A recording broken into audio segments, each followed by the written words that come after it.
Bonjour à tous, j'espère que vous allez bien. On se retrouve pour une nouvelle interview sur le Dharma. Et aujourd'hui, j'ai une interview en français pour changer un petit peu avec Elodie Nirenol qui va nous rejoindre dans quelques instants. On est mardi matin, horaire un peu particulier, mais moi je m'adapte à mes invités. Bonjour tout le monde, aujourd'hui c'est une interview en français. J'attends mon invité qui ne devrait pas tarder. Et on va donc parler Dharma aujourd'hui. Cette thématique qui me tient tant à cœur et qui, j'espère, vous inspire à vivre le vôtre. Et si vous ne savez pas de quoi il s'agit, eh bien, je vais rentrer dans plus de détails dans quelques instants.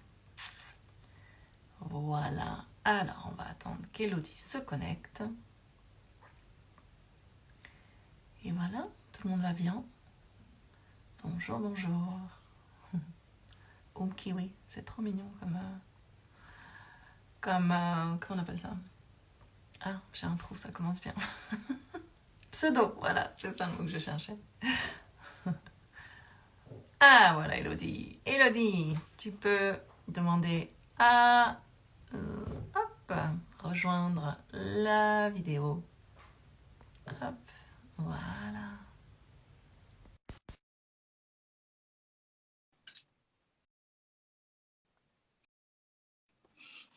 Alors, je suis en train... Ah là, yes. Salut,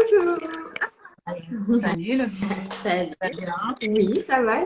Toi? Oui, ça va bien. Tu m'entends bien? J'ai mis un micro, je sais pas trop si ça va. Ouais, je t'entends bien. Et toi, tu Ouais, m'entends bien? nickel. Ouais. Bon, est-ce que tout le monde nous entend bien? J'imagine, si on s'entend l'une et l'autre, a priori, on doit bien nous Camille. entendre. Déjà des noms Ouais. que tu connais. Cool. Bon, et ben merci beaucoup de prendre ce temps pour parler Dharma avec moi ce Eh ben, matin. avec grand plaisir. Ouais, je me réjouis d'avoir cette conversation. Alors, pour commencer, je vais juste, pour les personnes qui nous rejoignent et qui se demandent de quoi on va parler Dharma. Super, merci de confirmer qu'on nous entend bien. Le dharma, c'est un terme sanskrit qu'on retrouve dans la philosophie du yoga, donc essentiellement des textes très anciens. C'est un mot qui peut revêtir plusieurs significations. Et celle qu'on retrouve le plus souvent, c'est celle de mission de vie ou mission d'âme. Et donc, ce que j'explique à chaque fois, c'est que à la fois, c'est des très beaux concepts, et c'est une sorte de quête de sens, mais moi, personnellement, ce terme de mission, il m'a beaucoup mis la pression pendant très longtemps parce que j'ai cherché, jusqu'à ce que, progressivement, avec le temps, avec les expériences de vie et avec maintenant cette formation que j'ai fait de coaching autour du Dharma, je comprenne que finalement, vivre son Dharma, c'était tout simplement oser être soi. Donc, on pourrait terminer l'interview là. Mais ce que je dis aussi à chaque fois, c'est que c'est à la fois hyper simple et en même temps hyper compliqué. Parce que c'est pas parce que c'est simple que c'est facile. Ouais, tout à fait. Donc, voilà, l'idée de ces interviews, c'est d'utiliser le parcours de vie de mes invités pour expliquer certaines thématiques autour de ce dharma. Et moi, ce qui m'importe surtout, c'est de faire comprendre aux personnes qui nous écoutent que vivre son dharma, c'est pour tout le monde, c'est pas réservé que à certains, et que ça peut prendre mille et une formes, et que ça demande juste parfois un peu de courage pour oser être soi, et qu'on a tous notre touche de couleur à apporter à l'œuvre d'art de la vie, ou la note de musique à cette belle symphonie qu'est la vie. Et voilà, donc aujourd'hui, on va utiliser ton parcours de vie, Elodie. C'est vrai que j'ai eu j'ai fait pas mal d'interviews, et la plupart des personnes que j'ai interviewées, c'était des personnes que je connaissais de près ou de loin, mais que je connaissais un petit peu. Nous, on se connaît pas, si ce n'est qu'on se suit. On se suit sur Instagram depuis un petit moment. Et voilà, donc ça va vraiment être une découverte pour moi. J'ai eu l'élan de te solliciter, et tu as accepté, donc on a des choses à se dire. Ouais, je te remercie. Je te remercie Super. beaucoup. Voilà, c'était à peu près le gros de la conversation que moi je vais faire. Après, ça va être essentiellement Oui. toi. Évidemment, tu partages ce Ouais. que tu as envie de partager. Et donc, bah, pour commencer, est-ce que tu pourrais te présenter et me dire qui tu es? D'accord. Alors, c'est toujours un peu difficile pour moi, ce truc-là, parce que j'ai tendance à pas vouloir m'enfermer dans des trucs, mais on va faire un résumé. Donc, je m'appelle Elodie Reynolds, je suis thérapeute. J'ai commencé comme kinésithérapeute, donc par le corps. Et puis, petit à petit, je me suis penchée un peu plus sur le corps avec l'ostéopathie pour aller un peu plus en profondeur. À l'époque, je faisais pas de l'ostéopathie somato-émotionnelle, j'étais vraiment sur de l'ostéopathie plus classique. Et puis, au fur et à mesure, dans mon cheminement personnel et puis au travers de ce que je vivais avec mes patients en kiné, je me sentais frustrée d'être comme un mécanicien du corps, sans aller plus en profondeur, sans aller comprendre mais pourquoi le corps a manifesté ça. Et je sentais, sans vraiment pouvoir m'expliquer, qu'il y avait quelque chose qui connectait la psyché, la psychologie, les émotions, et puis après les blessures qu'on pouvait avoir, ou les maladies, les douleurs, et notamment au niveau du dos. Je me faisais souvent cette réflexion, je fais la rééducation, on soulage la personne, il y a quelque chose qui se met en place, et puis 3 mois, 6 mois après, elle revient, on refait la même chose. Et quand je refais les mêmes choses, clairement, je m'ennuie. Et il y a un moment où ça devient très compliqué pour moi. Donc la souffrance que ça me générait de refaire toujours les mêmes choses a fait que j'ai été obligée de chercher autre chose. Et donc j'ai commencé à me pencher, en plus de mon parcours personnel, sur les émotions, l'hypnose. J'ai eu une patiente en fait qui faisait des séances d'hypnose avec une psychothérapeute et qui un jour m'a dit ah ben non on peut pas caler le rendez-vous sur cet horaire-là, je vais voir ma psy. En fait c'est une psy un peu spéciale. Je lui dis ah bon comment ça? Elle me dit bah elle fait de l'hypnose. Voilà. Et donc ça m'a vachement intéressée. Je lui ai posé la question et j'ai finalement été voir cette thérapeute. Et c'est comme ça finalement je pense que j'ai mis le pied vraiment dans tout l'aspect émotionnel.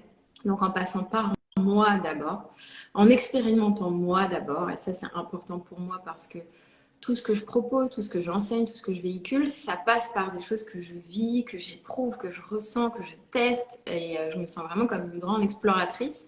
Et ensuite, je recueille tout ce que j'ai pu récolter comme petites pépites et j'en fais profiter après les gens de mon travail.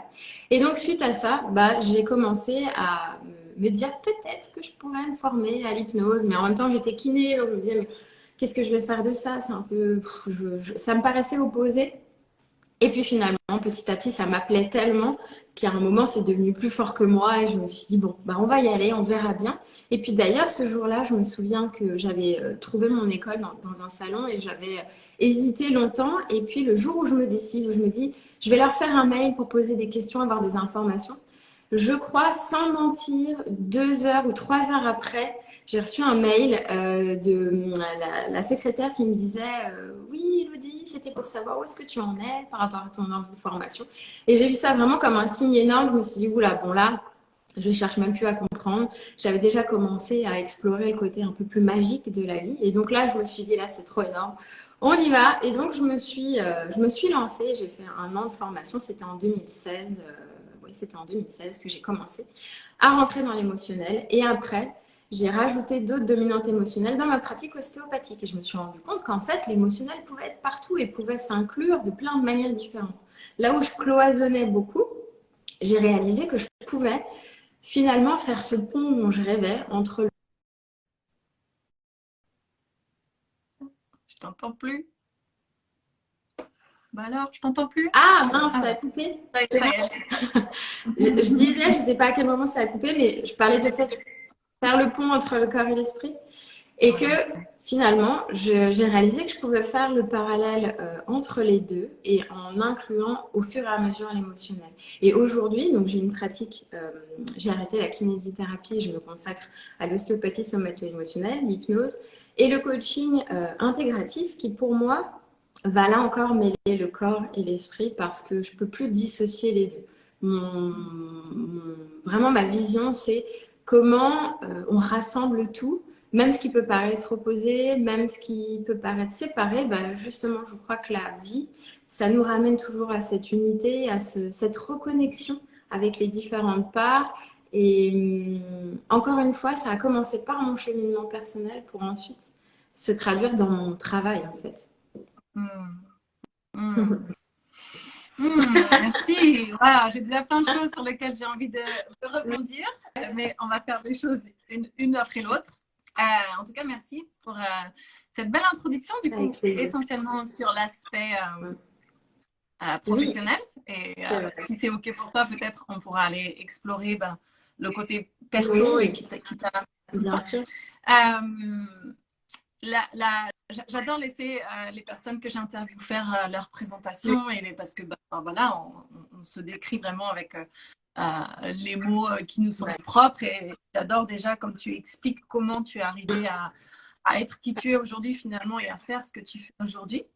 Quand on parle de dharma, en fait, au-delà de ce qu'on fait et au-delà de ce qu'on est, ce qui va vraiment être intéressant, c'est d'aller explorer pourquoi, en fait, on fait et qu'est-ce qui nous anime, c'est quoi la petite flamme derrière qui nous donne envie d'avancer parce qu'il y a vraiment une notion énergétique dans le dharma et que quand on fait quelque chose justement qui ne nous anime pas, bon, a priori, il y a des chances qu'on a un petit peu dévié du chemin.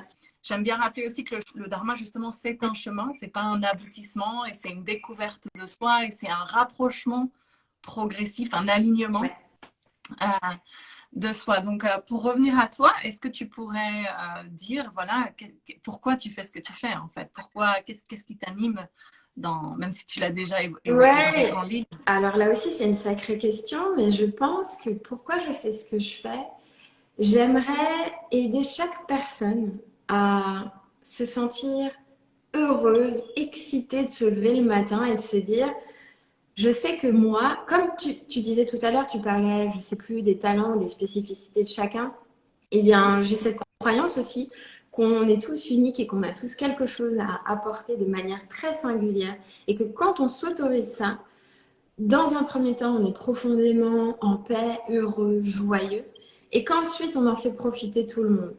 Et moi, j'ai tellement eu de questionnements depuis petite et pourquoi c'est comme ça et pourquoi on vit d'ailleurs même des choses qui y amènent hyper loin.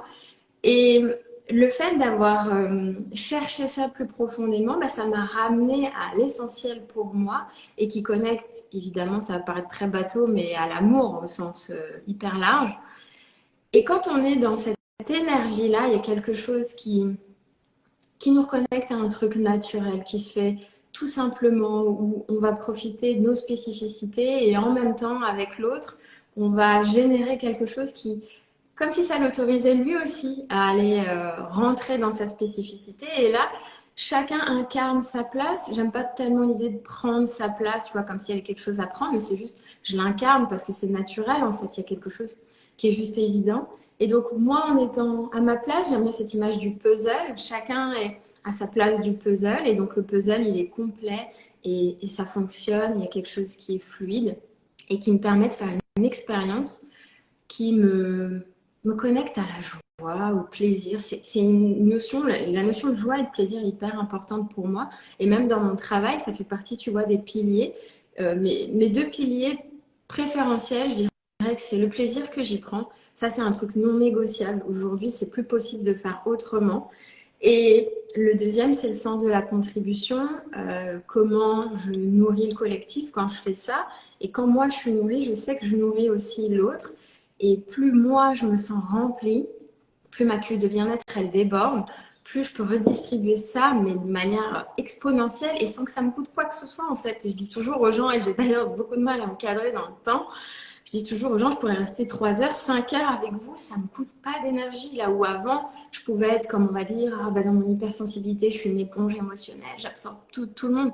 Aujourd'hui, je considère que j'absorbe tout, mais c'est ça qui fait ma capacité à me connecter profondément à l'autre et qui me permet de le comprendre, qui me permet de le guider, qui me permet de voir en lui ce que lui ne voit pas encore et de, à travers moi, de lui permettre de déposer ça et de lui redonner d'une manière qui soit plus digeste pour lui, qui soit plus facile à intégrer pour lui. Et donc, moi, enfin, la passion que je ressens à faire ça, elle est énorme. Et pour répondre à ta question, je pourrais presque te dire, je ne peux pas faire autre chose en fait. Il y a quelque chose qui m'anime, qui est plus profond que ce que je pourrais t'expliquer avec l'intellect, c'est que je suis ça. Il y a quelque chose qui, quand je suis là, ou même les jours où j'arrive au travail, je me sens fatiguée, où j'ai pas forcément le moral, parce que voilà, il y a des moments aussi où tu as des coups, des trucs. Et ben, il suffit que je commence une séance avec quelqu'un et il y a le feu qui se rallume et 1 heure, 2 heures après, je me dis waouh, c'est pas possible. Je vais au travail et je dis toujours aux gens, je vous aide, je vous accompagne, mais en fait, je reçois la même chose en retour. Je sais que ça marche dans les deux sens. J'évolue à travers les gens avec qui je travaille, je me transforme à travers les gens avec qui je travaille. Et moi, je me sens nourrie de tellement de façons que parfois, je me dis même, je peux pas croire que je sois payée pour faire ça. Il y a un truc dans mon inconscient, de mon conscient qui bug et qui dit, non, mais c'est pas possible. Genre, on s'est autorisé ça, quoi. Et c'est merveilleux, franchement, ce que je ressens, c'est merveilleux. Ah, oh là là, mais alors, non, mais je t'embauche, quoi. Je t'embauche pour parler du dharma. Moi, je disais rien, mais en fait, tout ce que tu viens d'exprimer pour moi, mais c'est exactement ce que vivre son dharma signifie, en fait. Je pense qu'à chacune des interviews que j'ai pu mener jusque-là, je parle de ce cercle vertueux qui s'installe quand on fait quelque chose qui part vraiment de l'espace du cœur et que du coup on se nourrit, et de cet espace de se sentir nourri et plein, et bien évidemment on va pouvoir contribuer au monde. Tu as parlé des élans, tu as parlé tellement de choses, justement ce dont il s'agit en fait. C'est exactement ce dont il s'agit, et waouh, je suis trop contente de t'avoir sollicité parce que c'était trop beau la manière dont tu as expliqué tout ça. Et j'espère que les personnes qui regardent ça en direct ou en replay, ouais, peuvent même pour le reprendre en replay et reprendre des notes, parce que la connexion à la joie, au plaisir, tout ça pour moi, c'est vraiment des termes que j'emploie mot pour mot. C'est étrange. Ouais. Merci beaucoup pour tout ça, parce que à nouveau, je rebondis sur le fait que, tu vois, on pourrait t'écouter et se dire, ah oui, mais elle, voilà, c'est spécial parce que si, parce que ça. En fait, non, moi, je suis convaincue aussi, et j'aime beaucoup cette nuance que tu as apportée, d'incarner sa place plutôt que de prendre sa place. Mais que oui, on a vraiment tous cette forme unique de la pièce du puzzle qui fait que sans nous, ben, le puzzle, si on n'est pas là, il n'est pas complet. Et que comment savoir si on est justement à cette juste place, et ben, c'est en ressentant la présence des piliers. Ce mot de pilier, il est hyper beau aussi. Alors après, ces piliers, ils peuvent être différents, et c'est vrai qu'avec le coaching, justement, on peut aller explorer ces valeurs, ces piliers, qu'est-ce qui est vraiment important pour nous. Toi, tu as parlé de joie et de plaisir, mais pour moi, ça, c'est des piliers qui sont presque universels, en fait. Parce que ben oui, on ne fait pas les choses avec la même intention, la même énergie quand on est joyeux, en fait, de ce qu'on fait. Donc, merci beaucoup pour tout ça. Et comme tu l'as dit aussi, on a beau être du coup plutôt aligné par rapport à ce chemin du dharma. Ça ne veut pas dire qu'il n'y a pas des jours sans, et ça ne veut pas dire qu'il n'y a pas des jours où les choses sont compliquées, où on est fatigué et tout ça. Et c'était hyper beau d'entendre aussi à quel point, si vous avez un doute, les personnes qui nous écoutent, de savoir si votre job, par exemple, ou votre vie, on parle beaucoup là de professionnel, mais ça pourrait s'appliquer au lieu de vie, aux partenaires, à plein de choses. Si d'être au contact, voilà, de ces personnes dans votre job, ou encore une fois de votre lieu de vie, etc., ça vous prend de l'énergie plutôt que vous en donnez. Bon, il y a peut-être des questions à se poser. L'idée, moi, j'ai un peu tendance à foncer tête baissée, et j'ai changé de vie 1000 fois. Je dis pas que c'est forcément la façon de faire pour tout le monde, mais en tout cas, se poser des questions quand il n'y a plus cette petite flamme qui vibre à l'intérieur, c'est hyper important. Ouais, pour moi, c'est un signe hyper important, et je me le suis autorisé parfois des patientes qui me disent oh là là, vous avez de la chance de ressentir ça dans mon travail, comme si c'était pas accessible pour elles non plus. Et je leur dis mais moi, ça n'a pas toujours été comme ça. Il y avait des moments, je me sentais pas du tout bien, pas du tout alignée, je ressentais plus cette joie. Pour te dire, un truc qui me paraît fou, j'y repensais ce matin. Il y a eu un moment, j'ai eu envie de faire de l'informatique. Je voulais faire du développement, faire des sites internet. Et je me disais, je veux plus voir personne, je veux rester derrière un ordi, je veux plus bouger, je veux être tranquille, faire un truc technique. Mais j'étais arrivée à un endroit où je tournais en rond, où j'avais pas la confiance suffisante pour m'autoriser autre chose et je me sentais coincée, je me sentais victime, je me sentais pas aux commandes de ma vie. Et j'étais remplie de colère, de frustration, d'amertume. Et à ce moment-là, je me sentais complètement déconnectée de ce que je voulais vraiment.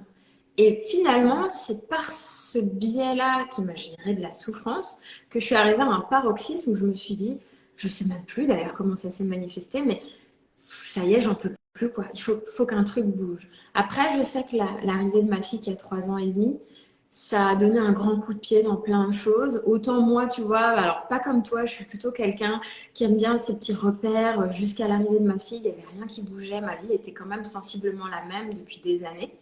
Et là, je ne pourrais pas expliquer comment, mais j'ai ressenti comme un élan qui m'a dit bah, quelle maman tu as envie d'être, quelle femme tu as envie de lui montrer, quel est le modèle que tu as envie de lui montrer, et puis comment tu as envie de t'autoriser quelque chose où tu te sens bien et que elle bénéficie d'une maman qui soit joyeuse, heureuse, remplie de bien-être et qui du coup aura plus de patience, plus de capacité à l'accueillir aussi dans tout ce qu'elle est. Et voilà, et j'ai l'impression que ça a été un booster quand même supplémentaire pour me permettre d'aller rencontrer la peur là où avant bah, j'osais pas trop.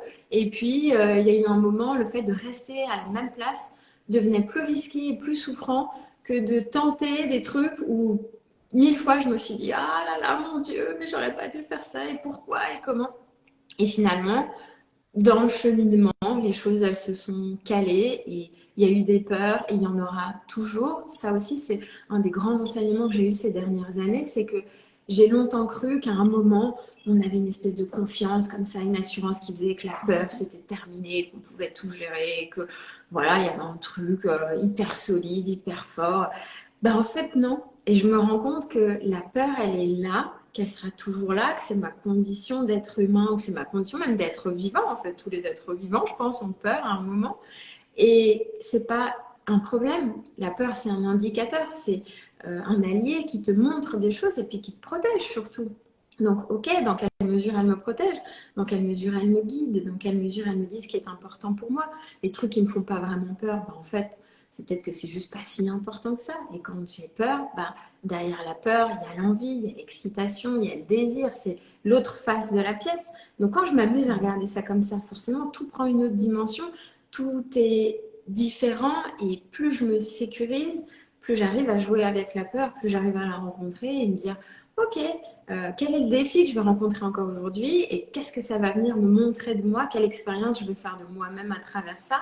Et pour moi, la vie, ça tient surtout à ça, en fait. Ça tient à comment je me connecte à l'amour, comment je diffuse l'amour et quelle expérience je fais de moi au milieu de tout ça. Et je découvre, j'explore, je me casse la gueule, je recommence, je tente, j'expérimente. Et parce qu'il y a tout ce côté essai-erreur, et ben, j'apprends. Et chaque fois, il y a quelque chose qui se développe, chaque fois, il y a un autre truc qui se libère. Et je peux proposer aux autres ça aussi, à travers mon expérience à moi. Autant avant, euh, je m'en voulais si j'allais partager mon expérience parce que je me disais, oh là là, quand même. Ou alors dans la posture de thérapeute, tu vois, je suis la thérapeute, je suis censée, moi, avoir déjà tout réussi, être guérie de tout, avoir tout libéré, savoir montrer que. Mais en fait, pas du tout. Je me suis rendu compte que quand mes patients, je leur montrais les moments où j'y arrive pas, les moments où j'ai peur, les moments où je me sens nulle, les moments où j'y arrive pas avec ma fille, ben en fait, ça leur fait du bien parce que les gens, ils ont tendance à croire que parce qu'on est thérapeute, parce qu'on est coach, parce qu'on est prof de yoga, conférencier, ceci, cela, ça y est, tout est réglé, tout est parfait. C'est pas ça, en fait. C'est juste que notre manière de l'appréhender, je pense, est différente et que euh, là où, en tout cas, moi, ça me générait une grande souffrance avant, aujourd'hui, je vais sentir de la souffrance, mais ça va pas durer si longtemps parce que très vite, je sais me remettre dans une position de sécurité et très vite, du coup, bah, ma conscience peut se dire, bon, ok, qu'est-ce qu'on est en train de découvrir dans ça? Qu'est-ce qu'on est en train d'apprendre dans ça? C'est quoi le nouveau défi? En quoi c'est venu me servir aussi? En quoi c'est venu servir mon évolution, une conscience plus large? Et forcément, mon rapport à ces expériences-là et même dans l'échec est complètement différent aujourd'hui. Mm, mm, mm, mm. Music to my ears. Alors, pareil, j'ai envie de rebondir sur 1000 trucs. J'en ai sans doute déjà oublié la moitié. Mais bah, merci aussi pour tout ça parce que c'est c'est tellement de ça dont il s'agit. Et moi, j'aime beaucoup parler de la vie comme d'une école, en fait. Et tu as parlé du fait que, oui, on tombe, on fait des erreurs, entre guillemets. Moi, j'aime bien voir juste dans des sorties de route, tu vois, un peu. Et puis, quand ça marche pas, c'est pas une erreur. Tu as appris que, ne serait-ce que juste d'apprendre que c'était pas là la bonne direction. Et tu reviens. Et en général, on apprend en plus tellement plus sur nous-mêmes. Donc, ouais, merci de rappeler ça. Et oui, voilà, c'était ça aussi sur lequel je voulais rebondir. J'adore le fait que c'est l'arrivée de ta fille qui t'est quelque part rapproché de toi-même et invité à te positionner différemment vis-à-vis de toi. Parce que la plupart du temps, on peut avoir tendance à croire que c'est quand on a des enfants, finalement, ça y est, on se met de côté et c'est les enfants d'abord. Et je trouve super intéressant que ce soit l'arrivée de ta fille qui t'ait donné un petit coup de pied aux fesses, en fait, pour te... Ouais.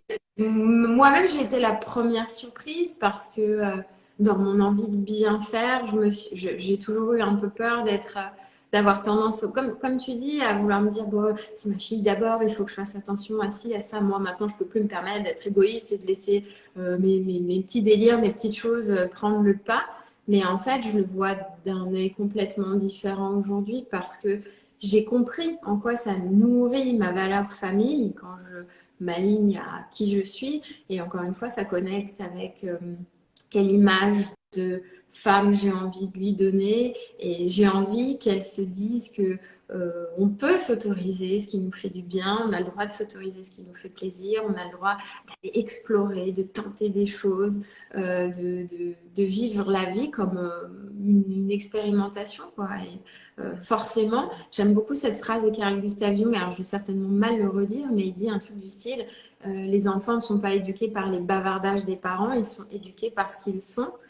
Et moi, j'ai pris une claque le jour où j'ai découvert ça. J'avais pas encore ma fille et je me disais, waouh, je sentais la puissance de ce truc. En même temps, ça me générait déjà un fond de culpabilité de me dire, ah là là, mais si on n'y arrive pas et comment on fait et je sens la profondeur de ça. Et que dans ce que je suis, ça ne veut pas dire que je serai parfaite. Ça veut dire que dans ce que je suis, j'ai envie de vibrer une certaine énergie qui me connecte à j'explore, je tente, je me fais du bien, je me nourris, je suis joyeuse, je suis heureuse. Et donc, elle en profite aussi. Et c'est l'exemple que j'espère pouvoir lui donner et qui, un jour, pour elle, lui permettra, elle aussi, de se sentir libre et en capacité de prendre soin d'elle. Parce que je pense que ça, c'est vraiment un point important. Et pour les femmes, peut-être plus en particulier, le côté sacrificiel, le côté je considère qu'il n'y a pas assez de gâteau pour tout le monde et donc moi, je dois m'empêcher de prendre une part de gâteau, sinon les autres ne vont pas avoir de part de gâteau. Je pense qu'il est temps que ça s'arrête, que là, ça fait beaucoup de mal à tout le monde et qu'un être humain qui prend soin de lui est toujours un cadeau pour la société parce qu'en fait, il est déjà comblé, il est déjà nourri. Et en plus d'être comblé et nourri, donc il fait reposer aucune pression sur personne, il demande à personne de venir le nourrir, de venir le rendre heureux, de venir faire en sorte qu'il soit bien. Et en même temps, il permet de rayonner déjà ce sentiment de complétude, de joie, de bonheur, en faisant profiter les autres et peut-être en inspirant les autres à en faire de même. Même si au départ, on peut avoir tendance à dire, oh, quand même, c'est pas bien, il faut penser aux autres, c'est égoïste. Mais si on regarde bien sous un autre angle, on se rend compte qu'il y a quelque chose qui est vertueux pour tout le monde dans ça, en fait. Je vais moi aussi reprendre des notes et tout ça. Ah, mais c'est tellement ça, c'est tellement ça. Pareil, là, j'ai tellement de choses sur lesquelles j'ai envie de rebondir. Transmettre par l'exemple plutôt que par la parole, c'est juste primordial. Et donc, qu'est-ce que ça veut dire? Ça veut dire incarner soi-même, en fait, ce qu'on a envie de transmettre. Et c'est pas forcément facile parce que ça demande un certain degré d'écoute de soi. Et justement, on peut avoir tendance à croire, de par nos conditionnements familiaux, éducatifs, culturels, sociétaux, que s'écouter, c'est égoïste. Et comme tu l'as dit, et je suis mais tellement en phase, je pense que je le dis aussi à chaque interview, pour moi, prendre soin de soi, c'est tout sauf égoïste parce que effectivement, quand on prend soin de son énergie, on peut prendre soin des autres, on peut inspirer les autres et notamment les enfants et le rôle sur la société. Enfin, moi, je suis convaincue que si tout le monde vivait son dharma, donc si tout le monde osait rayonner pleinement sa lumière et être pleinement qui il est et oser affirmer sa singularité dans le respect des autres, évidemment, mais le monde tournerait complètement différemment. Et il y aurait une certaine notion, justement, tu as parlé de fluidité tout à l'heure. Il y aurait une certaine fluidité quand tout le monde se sent à sa place, nourri et en capacité de servir, parce qu'il y a cette notion de service et de contribution aussi, de chercher du sens. Ces dernières années, je pense que vraiment, clairement, il y a de plus en plus de gens qui se posent des questions et qui sont en quête de sens. Et moi, je l'ai été la première. Je n'ai pas toujours fait ce que je fais. J'ai travaillé longtemps dans le marketing et dans quelque chose qui ne me nourrissait pas. Et je me disais, mais c'est pas possible que là, j'ai atteint ce que... Voilà, j'avais atteint, entre guillemets, ce que la société, la définition du succès par la société. Et pour autant, je n'étais pas du tout satisfaite. Et donc, je me disais, mais non, c'est pas possible que la vie, ça soit que ça, en fait. Je me suis souvent dit ça. C'est pas possible. Je peux pas croire que ce soit que ça, les gars. Il y a un autre truc, je sais pas ce que c'est, mais je sens à côté de quelque chose, là. Ouais. Ouais. Donc, ouais, vraiment, vraiment merci pour tout ça parce que c'est tellement profond. Bah, Enfin, avec les personnes qui écoutent. tu sais, je veux préciser que là aussi, c'est comme ça pour moi aujourd'hui. Et pour autant, ça n'a pas toujours été comme ça. On m'a demandé de rencontrer plein d'inconforts et même encore à des moments aujourd'hui, hein, je pourrais avoir cette tendance-là et voir comment sur certains pans de ma vie ou à des moments, je peux avoir tendance à retomber là-dedans. Mais aujourd'hui, je le vois en fait, j'en ai conscience. Et je considère qu'à partir du moment où on a conscience de quelque chose, quoi qu'il arrive, il y a quelque chose qui est allumé et il n'y aura pas de retour en arrière. Il y aura toujours un moment où je vais revenir à cette conscience-là qui me dira là, non. Et donc, j'observe et le fait d'être en capacité d'observer, d'avoir cette prise de recul, ça me ramène toujours, comme tu dis, il y a une petite sortie de route de temps en temps. Bon, ok, hop, allez, je vais explorer un peu là sur la droite. Je vois bien ça me remet dans quelque chose qui ne me donne pas une énergie, qui me permet de me sentir comme j'ai envie de me sentir. Et puis, hop, je réajuste et c'est toujours un va-et-vient, un réajustement permanent et on suit les cycles. J'aime beaucoup aussi l'image du surfeur, tu vois, qui surfe les vagues de l'existence. Bon, bah, des fois, il y a des super vagues. Hop, tu surfes, puis il y a des moments, t'es dans le creux, bah, t'es dans le creux, ok, mais je le vois et puis je me laisse la possibilité d'aller dans le creux aussi. Ça aussi, c'est nouveau pour moi quand je parlais du fait de parler de vulnérabilité à mes patients. Le fait que je m'autorise ça, que j'accepte de rentrer dans ce creux-là en sachant que comme les saisons, il va y avoir l'hiver, mais après l'hiver, il y aura le printemps et je garde cette espèce de foi, de confiance que quelque chose d'autre va se jouer plus tard et que dans mes ressources, dans mes capacités aussi, je suis capable de rentrer là-dedans et qu'il y a quelque chose qui m'est proposé en termes de conscience, en termes de transformation et qu'il y a une part de moi qui a peur de mourir, qui veut s'accrocher à des identités, qui veut s'accrocher à des choses passées et qui croit qu'elle est fusionnée avec ça et que si jamais ça s'en va ou qu'au moins un temps ça disparaît, bah, je vais disparaître aussi, bah, pas du tout. Et je peux être complètement triste, je peux être complètement dans la peur et m'autoriser ça pendant le temps qui est nécessaire pour moi. Et au début, je disais souvent, je le verbalise à voix haute, ça me fait du bien. Et je me disais, ok, j'accepte d'être triste et je serai triste aussi longtemps que j'en ai besoin. Ben, ça paraît tout simple. Mais juste le fait de se donner cette autorisation-là, ça fait qu'il n'y a plus de résistance à l'intérieur de moi. Il n'y a pas de combat en moi qui essaye de prendre le pas en se disant mais non, je ne devrais pas ressentir ça. Ou alors qu'est-ce que les autres vont penser de moi? Qu'est-ce qu'ils vont se dire de moi? Est-ce qu'ils vont utiliser aussi ma vulnérabilité contre moi? Est-ce qu'ils vont m'écraser? Est-ce que...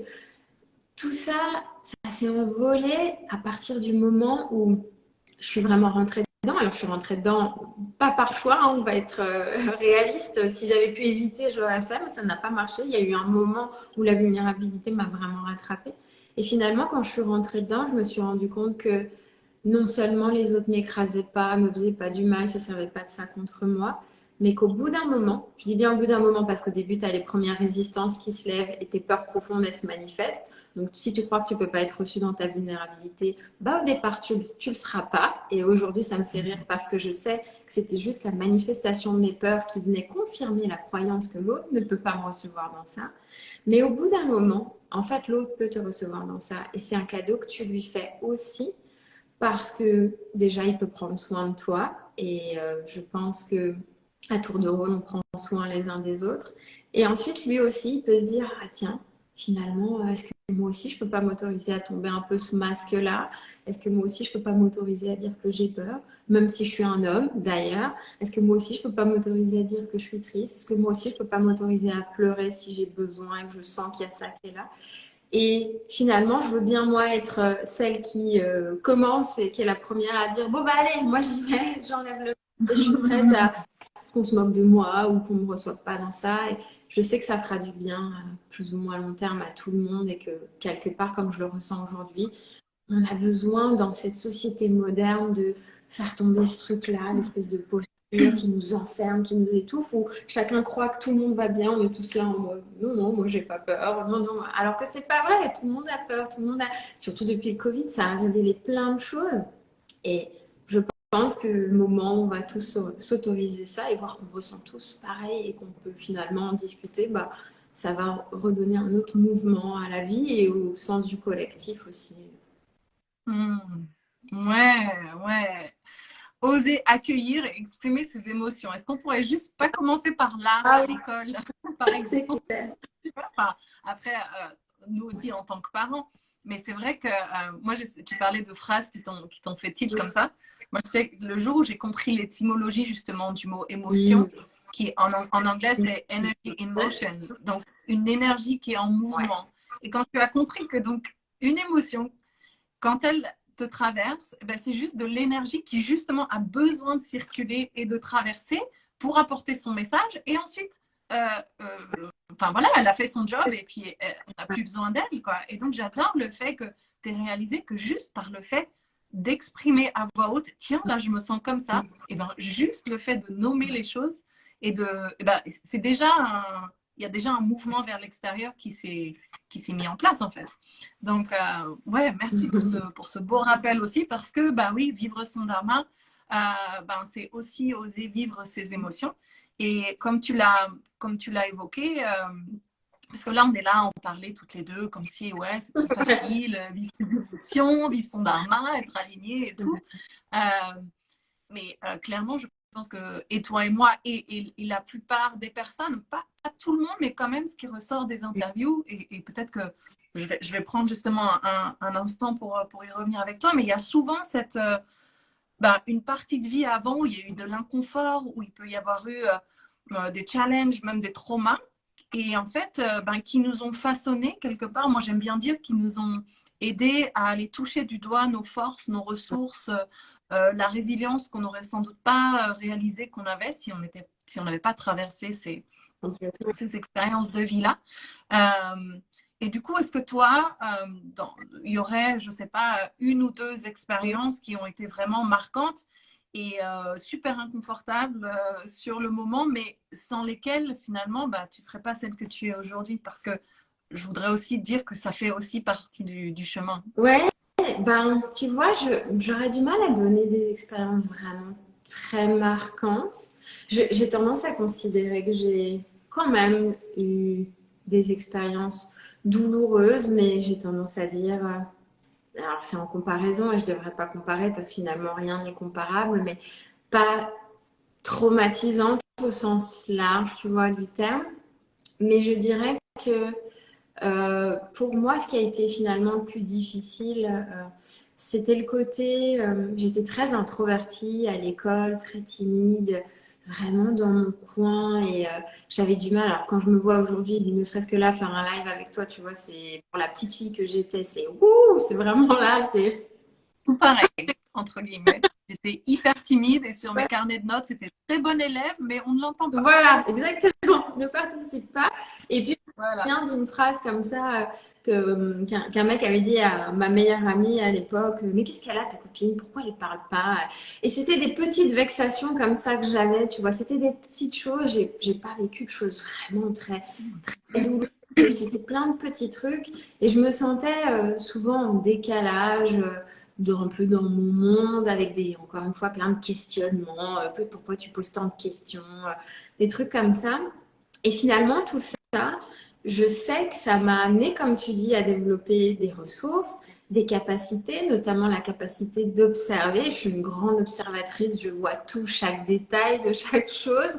Je retiens aussi beaucoup de choses pour pouvoir me sécuriser. Il a fallu que dans mon observation, je retienne les trucs pour pouvoir faire après des associations, des conclusions, voir cette situation-là, ouais, je sens que ça m'a généré plutôt de la douleur, c'est pas top, celle-là aussi. Et donc, je dirais que ça m'a permis ça, et même si au départ c'était très souffrant pour moi, d'être quand même connectée avec moi-même profondément, parce que dans ces moments-là, quand j'étais pas vraiment en lien avec l'autre, bah, j'étais quand même avec moi. Et dans mon sentiment de ne pas être complètement comprise, ça m'a amené à vouloir me comprendre et ensuite permettre au plus grand nombre de se sentir compris. Parce que moi, j'ai tellement souffert de ça, je suis décalée, je me sens pas toujours écoutée aussi. Ça, c'est un truc, c'est hyper important pour moi et ceux qui sont proches de moi savent, c'est un truc que je déteste quand on m'écoute à moitié et que j'entends que la personne me fait hmm, hmm. Je déteste ça. Donc, je me suis adoucie quand même sur ce truc-là, mais du coup, je suis hyper attentive à ça. L'écoute, pour moi, c'est hyper important et je trouve qu'on en manque beaucoup. Et même dans mon travail, je passe beaucoup de temps sur l'écoute parce que j'estime que ça fait partie aussi de la thérapie, de l'accompagnement et que juste ça, quand la personne elle a la possibilité de se déposer, de se sentir entendue, de se sentir écoutée et comprise aussi dans un espace sans jugement où on est là pour prendre tout ce qu'il y a à prendre et tout est OK en fait et de tout ce qui émerge il y a quelque chose à comprendre.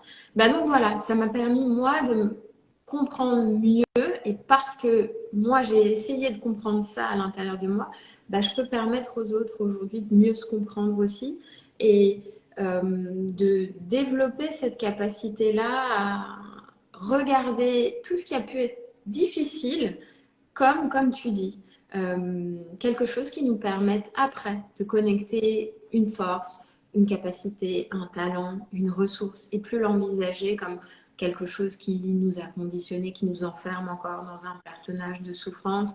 Je parle aussi beaucoup de tout ce qui est victime, responsabilité. J'estime que ces dernières années, ce qui m'a permis de changer beaucoup, c'est de prendre à 100% la responsabilité de ma vie dans ce qui est douloureux et dans ce qui est merveilleux. Et moi, dans mon besoin d'hyper-contrôle, j'aime beaucoup l'idée de me dire, OK, si je suis capable de créer des trucs merdiques dans ma vie, ça veut dire que je suis aussi capable de créer des trucs cool. Alors j'accepte de prendre à 100% la responsabilité du truc merdique et je vais aller observer en quoi ce truc-là répond à un besoin inconscient que je ne comprends pas encore aujourd'hui, mais qui pourtant se manifeste comme ça, et sans me sentir coupable, parce que là aussi, on peut se dire, ah ben voilà, je suis comme si, j'ai pas fait ce qu'il faut, je suis pas assez bien. C'est pas cet espace-là, c'est l'espace de je suis pas coupable dans le sens où il y a des choses que je maîtrise pas et dans mon inconscient, il y a plein de facteurs qui m'échappent. Par contre, je suis responsable de ce que j'en fais, de ce qui se manifeste et de comment je vais le laisser prendre de l'ampleur dans ma vie. Et moi, j'adore ça. Ça a tout changé pour moi. Tant que j'étais en mode victime, je me plains, je me sens à subir l'extérieur et à subir les autres, bah, j'avais pas de pouvoir en fait. Et ça me plaît pas, ça me convient pas. Donc je suis pas toute puissante. Il y a plein de choses que je maîtriserai jamais. Je les accepte du mieux que je peux. Mais par contre, là où j'ai des leviers d'action, bah, j'aime bien les prendre et les assumer à 100%. Et des fois, c'est pas confortable, mais pour moi, c'est plus confortable ça que de rester dans un mode où j'ai l'impression de subir les choses et de rien pouvoir faire. Mais oui, tellement. Pardon. Et je pense que c'est aussi le coaching, en tout cas moi, c'est le coaching qui m'a beaucoup aidé à apprendre à changer de perspective en fait. Et cette notion de mindset, de changer la lumière que je mettais sur certains événements et plutôt que de effectivement me mettre dans la position de victime, de me dire bah tiens, qu'est-ce que j'ai à apprendre de tout ça. Et évidemment que c'est pas toujours facile et même rarement facile quand on est en plein dedans et que ça demande plus ou moins de temps. Mais oui, ça pour moi c'est tellement important. Et je voudrais revenir aussi sur ce que tu as partagé en fait, parce que c'est vrai que dans les personnes que j'ai interviewées, il y a des personnes qui ont vécu vraiment des gros traumas et qu'il y a eu un avant et un après. Mais j'adore en fait ce que tu dis aussi, c'est que c'est pas parce qu'on n'a pas vécu de gros traumas et on peut avoir l'impression d'avoir eu une enfance heureuse. Et honnêtement, c'est exactement mon cas aussi, qu'on, que sans doute notre sensibilité fait que ben, des petites choses qui seraient passées, qui auraient glissé sur d'autres, nous impactent. Et, en fait, tu as complètement répondu à la question parce que très souvent, je suis convaincue que justement ce que la vie nous présente et ce qu'on est amené à traverser finalement, et tu l'as dit toi, c'était le fait que tu ne te sois pas sentie vue et entendue et comprise, et ben ça t'a donné cette capacité à permettre aux autres, à mettre en lumière les autres en fait. Donc du coup, encore une fois, c'est vraiment un changement de perspective que de se dire, ok, en fait, tout ce que j'ai traversé là, à quoi ça pourrait me servir? Quelle leçon j'ai tirée de ça? Comment ça m'a fait grandir et comment je pourrais mettre ça au service du collectif? Complètement. Ouais. Et c'est vraiment ça. Et pour ça, je voudrais revenir juste par rapport aux émotions. Tu vois, quand tu dis c'est pas toujours facile de ne pas rester dans la posture de victime, et ben en fait, c'est clair que c'est pas facile.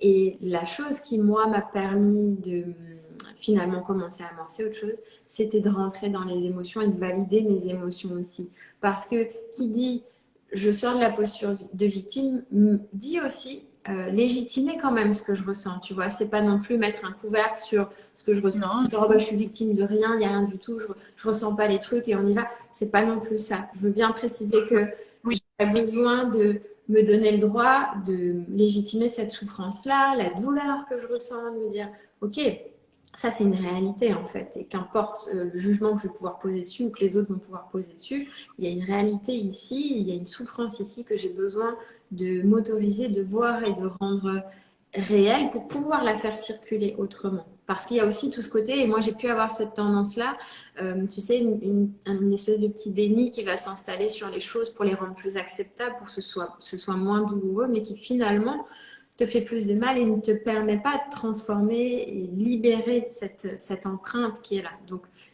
vraiment, c'est important pour moi de dire ça, que c'est de rentrer dans l'émotion et de la rendre légitime et juste et réelle, pouvoir ensuite.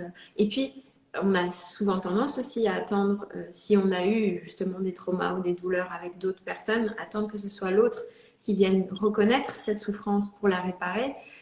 Je sais aujourd'hui que la première réparation que j'ai besoin de ressentir, c'est moi qui vais me la donner. Et ensuite, si l'autre me la donne, eh ben, ce sera génial. Mais peut-être qu'il ne me la donnera jamais. Mais ça ne m'empêchera pas, moi, de pouvoir développer la capacité de me la donner et de rendre légitime ma souffrance quand même. Oui, non, absolument. C'est des points qui sont très importants, en effet. Et c'est pour ça que je disais que souvent, quand on a le nez dedans, on a le nez dedans et il faut ressentir ce qu'il y a à sentir. Et on a le droit d'être en colère et d'être triste et d'être frustré et tout ce qu'on veut. Et que, évidemment, que ça prend du temps de laisser circuler tout ça. Surtout qu'on vit quand même dans une société où on n'a pas le droit d'exprimer tout ça ouvertement. Donc, et ça ne veut pas dire aller hurler sur tout le monde. Hein. Ça peut être des choses qu'on fait dans son coin, qu'on vit dans son coin. Mais crier dans sa voiture, par exemple, c'est hyper efficace. Ou dans un coussin, je donne souvent ça. Voilà, taper dans un coussin, mais parfois ça a besoin de passer par le corps. Ouais, c'est clair. Ouais. Waouh, je vois le temps qui passe. Ça fait déjà presque une heure qu'on parle, mais c'est tellement riche et c'est tellement intéressant. Enfin, moi, c'est vraiment typiquement les conversations qui me nourrissent beaucoup, beaucoup. Donc, merci. Mais quand même, parce qu'on n'a pas beaucoup parlé de moi, ce que j'adore tout particulièrement quand on parle de Dharma. Tu l'as évoqué. Tu as parlé tout à l'heure du fait que tu t'étais ouverte à la magie de la vie. Et donc, j'aimerais quand même qu'on aborde un petit peu ce sujet-là parce que moi, j'ai quand même remarqué dans mon parcours de vie et honnêtement, chez toutes les personnes que j'interviewe, elles me confirment tout ça, c'est que justement, quand on s'aligne à soi, à ses valeurs et qu'on commence à aller de l'avant sur un chemin qui nous nourrit, qui contribue, etc., il y a une espèce de flow qui s'installe, de fluidité, de danse avec la vie. Et la vie devient vraiment magique et synchronistique. Et il y a des choses juste incroyables qui se présentent à nous, des opportunités, des rencontres. Voilà. Donc, est-ce que toi, tu aurais des exemples de ce genre à partager. Tellement, c'est important pour moi de préciser qu'au départ, pour moi, la vie n'était pas magique, même si quelque chose était déjà là et a toujours été là, mais j'avais un esprit très cartésien, très scientifique, très dans la matière. Et Mais c'est très ouais, franco-français, je c'est pense vrai. aussi. Tu vois. C'est vrai que ouais, il y a le côté, tout ça, c'est pas sérieux aussi, voilà. C'est Mhm. fantaisiste et pas sérieux dans ça.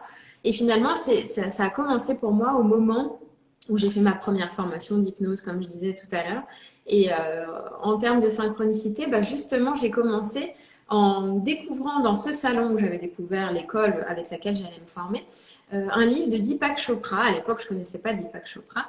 Et j'ai découvert son livre qui s'appelait Le livre des coïncidences. Et dessus, il y avait un arc-en-ciel. J'adore les arcs-en-ciel. Chaque fois que j'en vois un, je suis complètement en feu, en transe et je reste à peu près jusqu'à ce qu'ils disparaissent. C'est à peu près, ça, c'est assez rare que je m'en aille avant. Et d'ailleurs, la dernière fois que j'en ai vu un, j'ai pris à peu près 70 photos. Voilà, mais bref, parenthèse refermée. Et donc, son livre des coïncidences, il y avait un arc-en-ciel dessus. Je me dis, tiens, c'est marrant, ça m'intrigue ce truc-là. Et donc, j'ai acheté ce livre-là et ça a commencé comme ça. Et quand j'ai lu ça, et comment il parlait bah, justement des synchronicités, des signes, d'une forme de magie, il y avait un truc en moi qui se disait ouais, et en même temps, il y avait un autre truc qui disait mais et pourquoi pas? Et finalement, le et pourquoi pas, c'est devenu ma question de fond parce qu'en fait, qu'est-ce qui m'empêche d'explorer ça?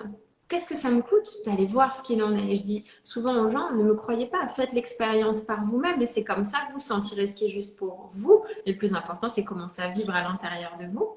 Et donc, c'est pourquoi pas. Je me suis dit, bon, bah, pourquoi pas, je vais m'autoriser ça. Et petit à petit, j'ai vu comment ça s'est transformé pour moi et comment le plus important pour mon esprit, en tout cas au départ cartésien scientifique, n'était pas est-ce que c'est vrai, est-ce que c'est prouvé, est-ce que c'était qu'est-ce que ça génère en moi en fait, qu'est-ce que je vis, qu'est-ce que je ressens et est-ce que ça me permet de faire une expérience qui me rend heureuse, est-ce que ça me permet d'être une version de moi qui me plaît, si c'est oui, pourquoi j'irais me prendre la tête avec qu'est-ce qu'il en est de ça. Et plus j'ai ouvert ça, et plus je me suis rendu compte qu'il y avait des choses que mon intellect n'aurait jamais pu trouver tout seul, n'aurait jamais pu imaginer qu'il y a des trucs dans des enchaînements absolument improbables qui se sont produits et qui me ramenaient toujours à waouh, dans des moments où j'ai plus besoin de quelque chose, là où je vais me dire, j'essaye de contrôler, j'essaye d'ajuster, j'essaye. Et puis quand je lâche parce que tout mon contrôle n'a pas fonctionné, il y a un truc parfait qui se cale. Et là, je me dis, waouh, c'est dingue. Et plus bah, j'ai été renforcée dans cette croyance-là, plus je l'expérimente aujourd'hui. Et je dis souvent, je suis hallucinée de voir à quel point j'ai la sensation que la vie prend soin de moi tout le temps. Je croise que des gens tout le temps qui me disent des trucs hyper gentils, hyper bienveillants. Je suis avec mon vélo, il y a quelqu'un qui me dit ah bah attendez, je vous tiens la porte. Est-ce que vous avez besoin d'aide? Et je me dis mais est-ce que c'est moi parce que j'ai juste envie de voir ça, mais ça peut pas être juste ça. C'est tellement présent tout le temps et ceux qui sont avec moi, ils le voient quand on est dans la rue, quand on est dans un restaurant, ils se rendent compte que ça se passe comme ça. Donc, il y a vraiment cette notion de... J'ai conscience que dans mon énergie, dans ce que je suis, dans ce que je rayonne et dans cette croyance que la vie n'est jamais contre moi, mais qu'au contraire, elle veut toujours m'amener plein de cadeaux. Mais il n'y a que moi qui puisse mettre des barrières et me dire consciemment ou inconsciemment, oh non, mais je mérite pas, ou j'ai pas droit à ça, ou c'est trop beau pour être vrai, ou c'est beaucoup trop simple, ça peut pas juste être comme ça. Ben, en fait, si. Et plus je m'amuse dans ça, plus je vois qu'il y a un cercle vertueux et que ça vient à moi de mille et une manières. Alors j'aurais du mal, tu vois, à te donner des exemples précis parce que j'en ai tellement que là, comme ça me revient pas, mais c'est une manière C'est de... ce que, c'est ce que quasiment tout le monde me répond et à chaque fois, je me dis, ok, c'est bon, j'ai choisi la bonne personne à interviewer. Non, mais déjà, c'est super beau ce que tu dis parce qu'en fait, moi, ça vient vraiment me rappeler l'effet miroir, en fait. Et que vraiment, enfin, moi, j'apprends à mes filles l'effet boomerang. J'essaie de leur parler du fait que ben, ce qu'on envoie, ça nous revient. Et j'adore le fait que, ben oui, tu vois, il faut du temps quand on a un esprit cartésien, encore une fois, parce que je pense que vraiment, ça fait pas partie de notre éducation, mais de s'autoriser à se dire, et si? Et si, ben, moi, je partais du principe que le monde est bienveillant, les gens autour de moi sont bienveillants. Et puis, ben, tout d'un coup, on voit que ça se manifeste, en fait. Donc, c'est juste s'autoriser déjà à... Enfin, moi, ce que je dis souvent, c'est que, notamment par rapport au dharma, on ne peut pas trouver son dharma si on ne croit pas Ouais, qu'on en a un, en fait. On ne peut pas trouver quelque chose si on ouais, n'y croit pas. ouais. Donc, bah, déjà, ouais, est-ce que je pourrais juste m'autoriser, juste Mm, pour une journée? Allez, juste pour une journée, je me dis que le monde est bienveillant. Et puis, je vois ce qui se passe. Et puis voilà, et chaque jour, ouais. recommencer cette...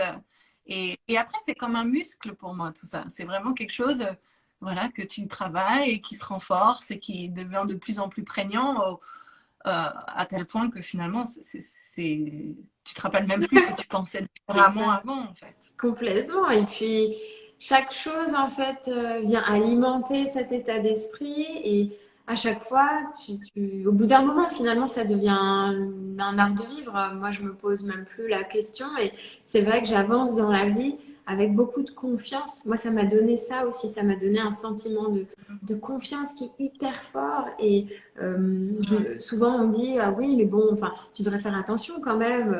Il y a un côté un peu naïf dans ça. Bah, pas du tout, justement. Je trouve que c'est l'inverse et que dans cette confiance-là, ça me donne une force supplémentaire. Et plus moi j'alimente ça, et plus c'est juste pour moi, et plus m'amène encore plus envie d'avoir confiance en la vie, confiance en l'être humain. Et puis, quand je suis dans cette posture-là, quand je montre à l'autre que quelque part je lui fais confiance et que je le laisse me présenter la version de lui la plus bienveillante, la plus dans l'amour et que quelque part de manière implicite, je lui fais comprendre que je sais que ça existe en lui et que j'ai confiance que il me le montrera quand il peut, quand il veut. Bah, il y a un truc qui s'installe et qui fait que chez les gens, c'est comme si à un enfant, tu lui dis, je te fais confiance, j'ai confiance en toi. Il a envie d'être digne de cette confiance, tu vois. Mais c'est pas, je me sens obligée, c'est que, waouh, elle sent ça chez moi. Et donc, du coup, il y a cette facette-là qui peut se révéler parce que elle me permet peut-être même de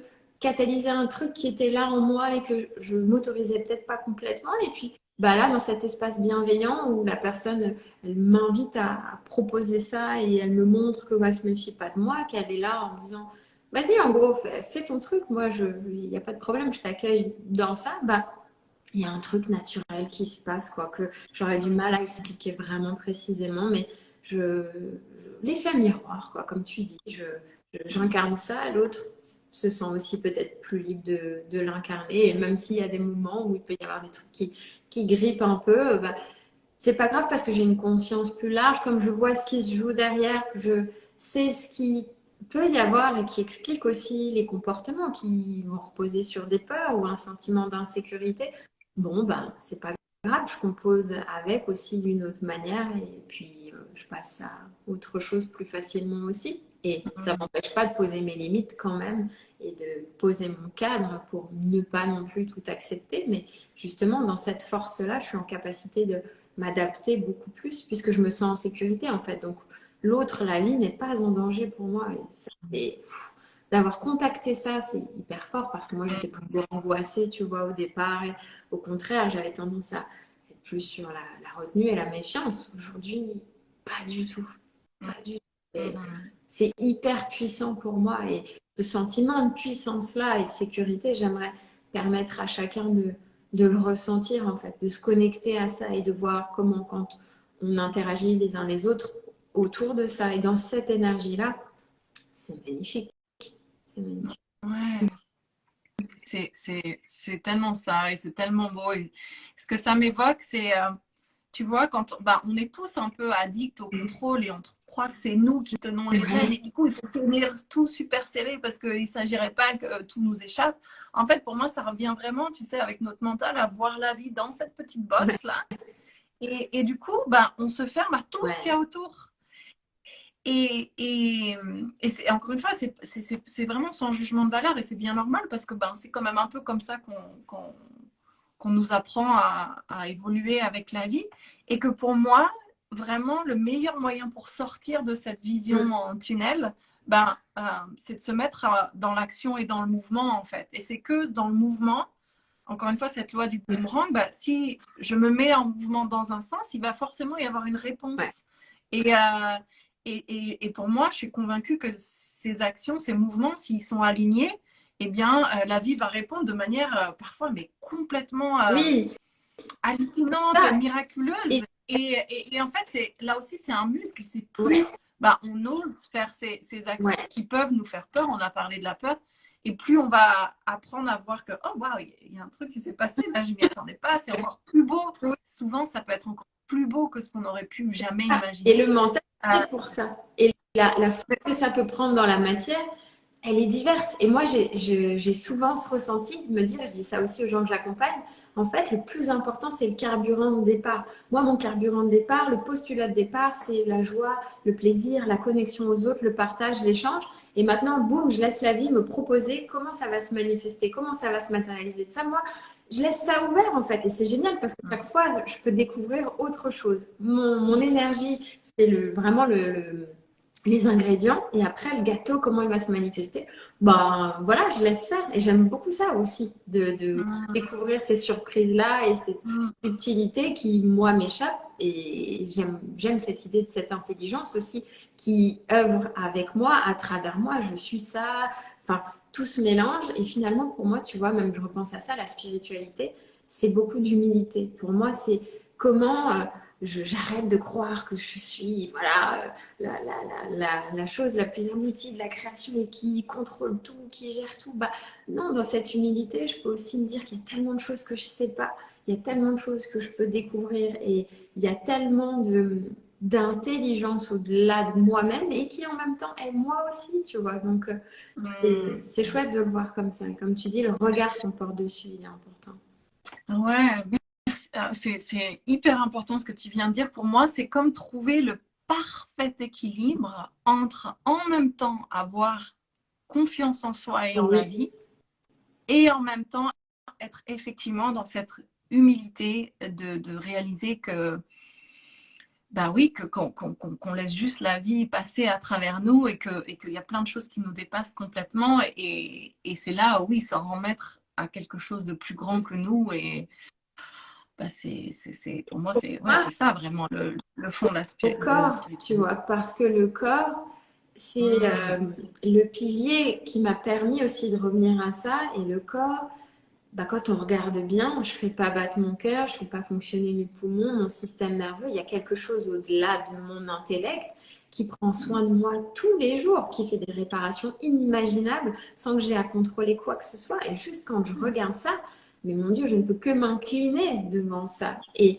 finalement, l'idée, c'est pas de se dire, bah, ah, bah, je me remets qu'au corps ou qu'à l'intellect, c'est comment je rassemble les deux. Et là encore, on revient à cette notion d'arrêter de séparer, de prendre l'intelligence partout où elle se trouve et marier toutes les formes d'intelligence. Et même dans la spiritualité, aujourd'hui, c'est marier cette intelligence de l'intellect, de la matière, du côté pragmatique, parfois scientifique, avec cette intelligence plus spirituelle, plus énergétique. Et quand on fait le pont entre les deux, moi, ça me paraît complet. En tout cas, dans la vie que je mène, ça me donne un sentiment de satisfaction, de paix, de joie qui est extraordinaire. Et j'ai plus besoin de séparer, j'ai plus besoin d'être dans ce côté, mais c'est l'un ou c'est l'autre. Est-ce que ça c'est bien ou pas? Est-ce que ça c'est sérieux ou est-ce que ça c'est prouvé ou est-ce que... En fait, non, je peux jouer avec toutes ces polarités. Quand je fais vraiment le pont entre les deux, là, il y a quelque chose de puissant qui se manifeste et qui, moi, me permet de vivre, en tout cas, une vie qui me convient vraiment, quoi. Mm. Ouais, ouais, toi tu parles de pont, moi je parle souvent de danse, tu Ouais, vois, oui. d'un pied sur l'autre, d'un côté à l'autre Ouais. et de jouer avec ces dualités et effectivement que il y a une sorte d'équilibre à trouver, un peu comme le yin et yang Ouais. finalement, où qui s'imbriquent et il y a un petit peu de l'un dans l'autre et c'est pas figé, Ouais. c'est du mouvement constant et finalement la vie c'est ça Oui, quoi. c'est Donc ça. Et un truc qui m'a fait beaucoup de bien aussi à réaliser ces dernières années, c'est que moi, dans ma quête d'absolu, je sens que cette quête d'absolu me connecte à ma partie spirituelle, divine, appelons ça comme on veut. Et que de ce côté-là, ouais, il y a un absolu, il y a quelque chose d'illimité avec un potentiel qui est au-delà de l'intellect humain. Et ben, dans cette quête d'absolu, j'étais tiraillée entre cette envie d'aller vers ça, tout en me sentant limitée dans ma condition d'être humain. Et ben, aujourd'hui, j'arrive à faire cette danse entre les deux dont tu parles. Et ça me génère de la paix et un sentiment de satisfaction parce que je sais que par moment, je serai dans cette espèce d'absolu où je toucherai du doigt ces sensations qui sont extraordinaires, où je suis dans une illumination dingue. Et puis, il y aura d'autres moments, bah, je serai limitée dans mon corps, je serai limitée dans la matière, je serai limitée dans ma vie physique, dans les circonstances. Et je sais que les deux ont leur place et que c'est une danse, que je ne serai jamais tout le temps dans l'un ou tout le temps dans l'autre et que je navigue entre les deux. Et plus j'apprends à naviguer entre les deux, plus je reviens à cette fameuse voie du milieu où en fait je fais mon expérience d'être humain et je rassemble les deux et on revient au yin et au yang dont tu parles. Important et que j'intègre de manière encore différente aujourd'hui, tu vois, que je comprenais intellectuellement avant, mais là je commence à le ressentir, ça commence à se traduire dans ma vie. Là, c'est encore. Génial, merci beaucoup. C'était super riche comme échange. Pour terminer, souvent je demande un dernier conseil, mais tu en as donné déjà plein et je vois l'heure qui file. Oui. Donc mais par contre, si tu veux juste, je sais pas, partager ton actualité du moment ou comment on peut travailler avec toi. Oui. Voilà. Alors, vous pouvez retrouver toutes mes infos sur mon site elodinirena.com. J'aime beaucoup le coaching. Actuellement, j'accompagne des coachés sur 12 semaines pour rentrer dans le corps, dans l'esprit et dans les relations. Et donc, je mets au service des gens tout cet art de vivre, parce que pour moi, c'est vraiment au-delà de mon travail, mêlé évidemment à toutes les formations que j'ai pu faire, mais ça se mélange complètement et ça va ensemble. Et donc, je propose du coaching avec de l'accompagnement sur un temps plus long, et puis évidemment, toujours mes séances d'ostéopathie somato-émotionnelle pour aller rentrer dans le corps, sentir les émotions, ce qui se joue, avoir des éléments qui bougent aussi bien au niveau psychologique, émotionnel que physique, puisque moi, j'estime que mon travail, c'est remettre du mouvement là où ça coince, là où ça bloque, parce que les peurs ont fait des petits bouchons, mais qu'on peut remettre en route en douceur. Et puis l'hypnose, c'est pareil, remettre en douceur le mouvement par le corps, par l'esprit. De toute façon, dans quoi que je le fasse, il y a le corps, l'esprit qui se joue. Et pour terminer, tu disais un petit conseil. Le seul conseil que je donnerais, c'est envisager votre corps comme votre super allié.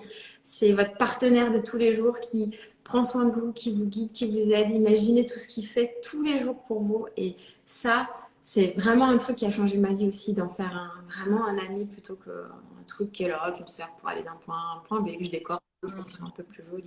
Mais de le réenvisager comme un ami qui m'aide tous les jours et à qui j'ai besoin de demander comment tu sens, de quoi tu as besoin, de quoi tu as envie. Tu as envie de manger un carré de chocolat, tu as envie d'appeler une copine, tu as envie d'un câlin, de quoi tu as envie. Prendre le temps de me questionner et de faire cette équipe avec lui. Ça, c'est important pour moi.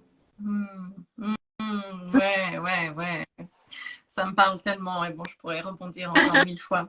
Le yoga m'a appris tellement de choses sur le corps aussi, mais on va s'arrêter là pour aujourd'hui. Mais merci, c'était Merci vraiment à super. C'était un grand plaisir pour moi. Très honorée de ta demande et c'était très chouette. Merci. Ouais. Merci à toi. Merci aux personnes qui nous ont suivis en live. Évidemment, je vais mettre le replay dans la journée. Et puis, écoutez, passez tous une belle journée. Toi aussi, Elodie. Et à très bientôt. Tu es en région parisienne? Oui, j'ai pas précisé. Je suis en région. Oui, voilà, j'allais te demander. Voilà, comme pour l'ostéo et l'hypnose, si jamais vous êtes en région parisienne, allez voir Elodie. Allez. Bonne journée tout le monde. Merci beaucoup, Elodie. À bientôt. Salut. Bye. Hop, si j'arrivais.